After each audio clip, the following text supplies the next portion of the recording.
dans un magazine, un grand magazine français, et j'ai lu que Bokassa était un cannibale, qui mangeait de la chair humaine fourrée à la banane. Bokassa, c'est en Centrafrique, c'est-à-dire c'est un bantou comme vous et moi. Je me suis dit, comment il faisait ça? Puis qu'il buvait le sang qui allait avec. Et là, j'étais intrigué. Et c'était un grand reportage où il y avait toute la com autour de la question pour que ça passe.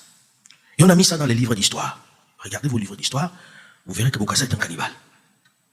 Et j'ai pris sur moi, en tant que jeune reporter à l'époque, d'aller chercher le cuisinier qui était interviewé dans ce magazine, qui racontait comment il faisait ce maître spécial. Je suis arrivé à Bangui avec toutes les difficultés que l'on peut avoir, mais j'ai retrouvé le vieux monsieur, qui est déjà fatigué. Et quand je lui dis, voilà le journal où vous avez dit ceci, son fils traduit, et le vieux a fondu en larmes. Il dit, mais je n'ai jamais donné d'interview de ma vie. Je ne sais même pas de quoi vous parlez. Comment on peut parler de manger de la chair humaine fourrée à la banane? Mais comment on peut faire ça? Ça se fait où? Et je lui dis, mais c'est écrit là. Jamais il n'avait dit ça. Savez-vous comment ça avait été monté?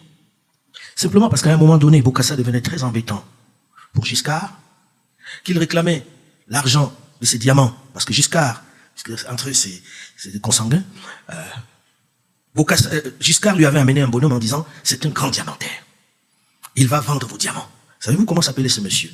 Bernard Tapie, qui n'avait jamais vu un diamant de sa vie, mais qui d'un coup devenait diamantaire. Et on lui a donné les diamants et ils se sont assis sur l'argent. Et quand le vieux demande, il faut le faire tomber. Il faut absolument le faire tomber. Et on a décidé de payer un collègue pour qu'il signe ce papier de son nom, disant que Bokassa était cannibale.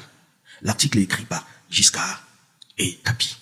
Et quand je vais voir ce monsieur qui après ça a quitté la presse, il était dans les bateaux à Sète, dans le sud de la France, il me dit, Alain, je n'ai fait que signer ce papier, je ne l'ai jamais écrit, et je n'ai jamais été en Centrafrique. Des incongruités comme celle-là, il y en a tellement. Tellement que nous devons reprendre notre narratif à nous, c'est pas un mot juste, c'est la vérité. Moi j'ai lancé un média, un faux média, d'ailleurs je vous demande de scanner le QR code qui est là, sinon vous ne repartez pas d'ici.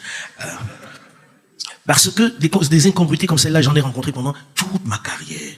Toute ma carrière, quand on veut faire tomber quelqu'un, on lui fabrique un narratif qui soit désavantageux.